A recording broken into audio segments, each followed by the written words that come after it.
Pendant de longues années, Cartman a collaboré avec Sébastien Coé, aujourd'hui accusé de viol par une jeune femme. Auprès du Buzz Télévision, il a donné son avis sur les accusations dont il fait l'objet mais a aussi révélé qu'il n'était en réalité pas si proche que cela. Si est-il l'affaire dont tout le monde parle ces derniers jours. Dans une enquête publiée le 21 novembre dernier, le journal Op a révélé que l'animateur de radio Coé était visé par une plainte pour 2 viols, dont un sur mineur. La victime déclarée se prénomme Julie et affirme que l'ancien chroniqueur de Touche pas à mon poste lui aurait imposé une fellation alors qu'elle n'était âgée que de 15 ans et rêvait de faire carrière à la radio. Il s'est mis à côté de moi, on était sur le canapé. Si est à ce moment-là où il a baissé son pantalon de quelques centimètres, on pouvait apercevoir son caleçon, il a tout sorti et si est là qu'il m'a dit, si est comme ça qu'on réussit dans la radio, il faut que tu le fasses, a-t-elle témoigné, à visage couvert, sur l'antenne de BFM Télévision. Tous deux se seraient revus au domicile de l'animateur en 2022, où il lui aurait, selon ses dires, de nouveau imposé une fellation. De son côté, Coé nie formellement les faits qui lui sont reprochés. Avec le soutien de sa compagne Nathalie Dartois, il clamait son innocence sur les réseaux sociaux et affirme détenir des preuves solides pour le démontrer.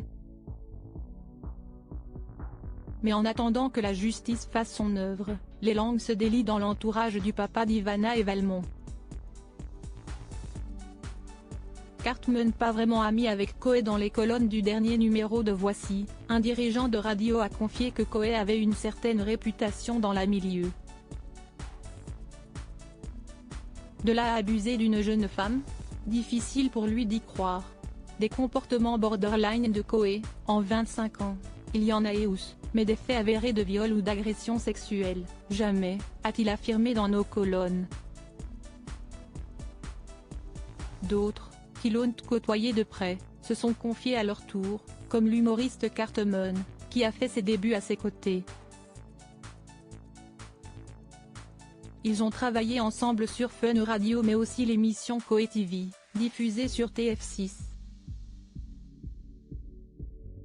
Si est aussi à l'animateur radio qu'il doit son surnom, référence au personnage d'Eric Cartman dans le dessin animé South Park.